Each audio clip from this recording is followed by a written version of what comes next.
What's up, everybody? Today I'm going to take you with me while I install K&N Air Intake system on my Nissan 350Z. This is a 2008, so it has the HR motor, and I've got my box there from K&N that I'm going to be unboxing soon.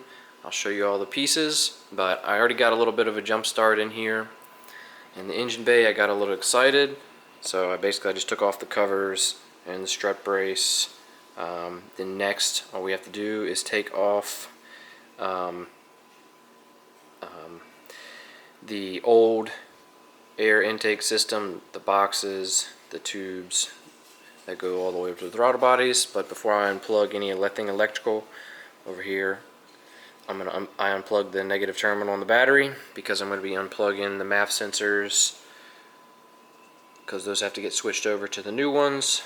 And I think that's the only electrical thing really that you're unplugging, but just to be safe, that's what I'm doing there. So let's switch over to the box, unpack it, and show you what's inside. Alright, so here's the K&N box, and this is the part number for the 07 to 08 Nissan 350Z, and it is 69-7071TS. So let's open up the box, see what's inside.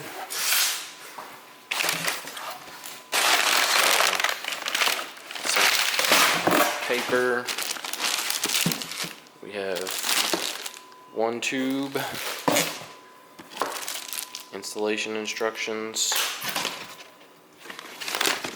some gaskets for our heat shields, two filters,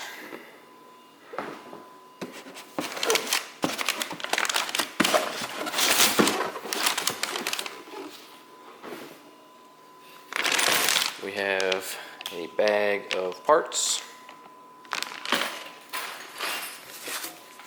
couplers,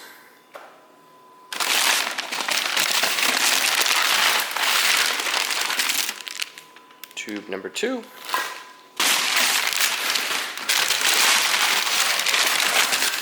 we have one heat shield and two heat shields. So that looks like everything. Alright, here's everything laid out. So basically what I'm going to do is, this bag of parts comes with new hose clamps, some bolts and nuts and some brackets.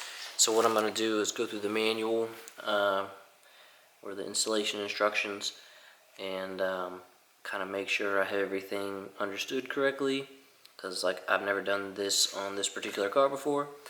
So I'm going to go through that, and then we're going to start tearing into the old stuff, getting that off, and getting this on. Alright, so I wanted to kind of jump in here and kind of give you a little bit of an update. Basically, I've got both sides apart, and I've been working on installing the heat shield on this side, which is this black piece. So basically, what they want you to do is you're going to take off this lower bolt. There's a bolt that looks just like this here. You're going to take that off and install this piece here, which a bracket is going to bolt to, and this is rubber so it can vibrate. Next, you are going to, and by the way, this is on the passenger side, so you're going to unbolt the battery ground that goes down here and behind this hose, and then install this rubber heat shield. I had to trim it a little bit, and then you have to install this long bracket on here, the bolt there, and then down here you're going to take out the factory grommets and then put in the grommets they gave you, and then put the bolts with washers. All the bolts looks like they get washers. So basically, I think the way it works is those grommets you're going to put in down here aren't very snug. So I think the way it works is as you tighten them up, they kind of expand, and that's what will hold them in place then. But then you're going to use this bracket over here, put it like that, and hopefully it still grounds. I'm going to guess it will, but the piece is painted black, but the bolt naturally grounds to the paint on the car. So it should still work. If not, you could have some issues there where you need to get back down in there and grind off the paint. But we'll see how it works. Doesn't say anything about that. The instructions are pretty good, but they're not crystal clear. So, I guess if you wanted to, you don't really need to install this heat shield. So, to each his own, kind of. I think it's just to try to cut out some of the engine heat, or maybe it's just to cut out, I don't really know. I might end up taking them off, but because it's not really deflecting any heat from down there, because that's wide open. And those are the manifold. That's the manifold for the passenger side. And then I was thinking, well, it might be protecting from splashes down there, but the cars come with underbody shields on them, so I don't know. But I just wanted to kind of give you an update, and then I'll keep you updated as I keep moving forward. Alright, so I wanted to point out something also that I noticed. If you're going to follow the instructions, which you probably should, but when you're doing that, the diagrams are going to give you numbers occasionally. It doesn't give you any numbers for any of the bolts, so like any of the bolts and stuff like that. So you're just going to have to kind of go back here to reference the.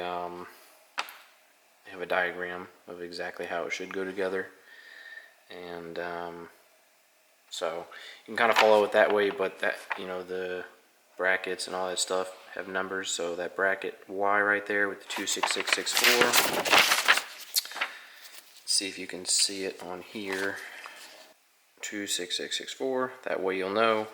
And so like the tube has a number also. It says the intake tube number 27539,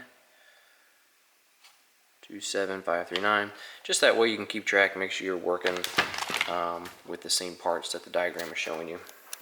Alright, so I wanted to point out an issue I ran into. Basically, when you go to attach the hoses, the connection hoses to the throttle body, the hose clamps they send you are basically, by what they're labeled, they are, come on, focus up, they are 76 millimeters.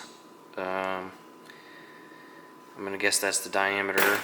So basically it's not wide enough to go over the factory throttle body, and all of the ones they send you are exactly the same.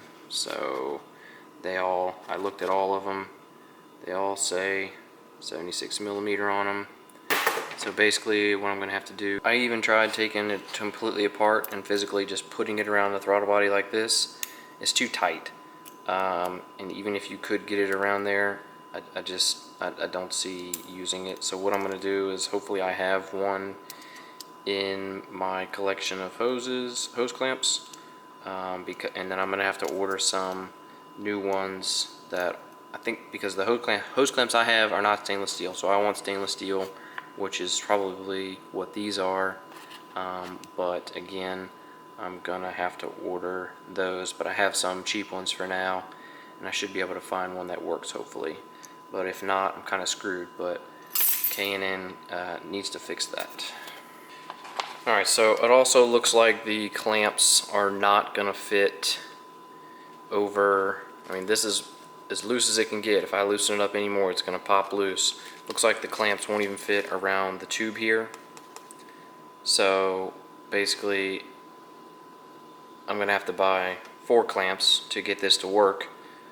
And yeah, so what I'm gonna do is measure this coupler while it's on the tube here and see what size I should need, about to see what the diameter of this is, and then I can get a hose clamp that's bigger than that. Alright, so my caliper doesn't go all the way around it, but it pretty much gets halfway down to the tube, so it looks like at minimum it needs to be 78 millimeters in diameter. So what I'll probably shoot for is a 80 mil hose clamp, but for now we're going to continue and go ahead and just put it together. But just know that I'm going to have to take it back off to put the hose clamps back around this.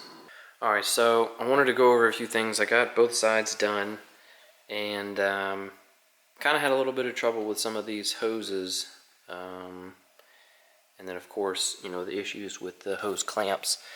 But these rubber hoses that they want you to reuse for the crankcase ventilation, they're real tight. And so I'm assuming that they made them that way. They intended to send them to you that way, since they don't send you any clamps for any of these pieces, unlike the factory system. So, you know, these two pieces are 1/2 inch inside diameter, and so they probably needed to be more like 3/4 inside diameter.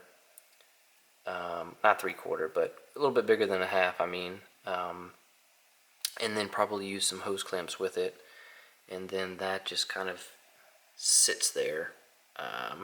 It's in there a little bit, but not very much. I did buy these filter socks, which are supposed to keep out some of the large debris from the filters, which is something that, you know, I'm obviously interested in doing, because I don't want the filter having to get clogged up with leaves or anything else that shoots in from here. So this air intake duct here kind of comes from down here in the bumper, and so on the normal intake there's just leaves in there and anything else that flies up through there, bugs and all that stuff. So on this other side they send you this piece here that is a 5/8 of an inch hose. Sorry, the lighting is really crappy. And this is the one that could have been a 3/4 inch, but basically what I did with these was I used some motor oil as some lube, and then I was able to shove them on there because they were real stiff. Alright, so we're totally back together. I put the engine covers on and the strut brace on. So the only thing I'm waiting on is going to get some hose clamps. Hopefully I can find them at the store. If not, I'll have to order them. They might take a little bit longer. But yeah, everything is on. Yeah, the intake actually takes up a little bit more space, so it's kind of harder to get the strut bolts on back there in both locations. But other than that, basically this should give you some more horsepower, and then you can probably get even more out of it if you get it tuned with an exhaust. And you get a little bit more intake sound as well. I'll see if when I drive it I can capture that. But as of now, I'm gonna go ahead and say that is it for the install. And yeah, if you have any questions, just let me know in the comments. I can try and answer them. But I think it was worth it, and the extra sound plus the extra power, it's definitely going to make a difference. Stay tuned for my next video.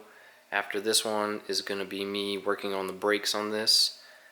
Basically I'm going to be turning this into a drift car, so I've got new rotors and pads for the front and rear, and I'm going to be painting the calipers and installing stainless steel lines, and then I've got a hydraulic handbrake and a extra set of rear calipers plus rear caliper bracket plus angle kit. So stay tuned for all that, and thanks for watching.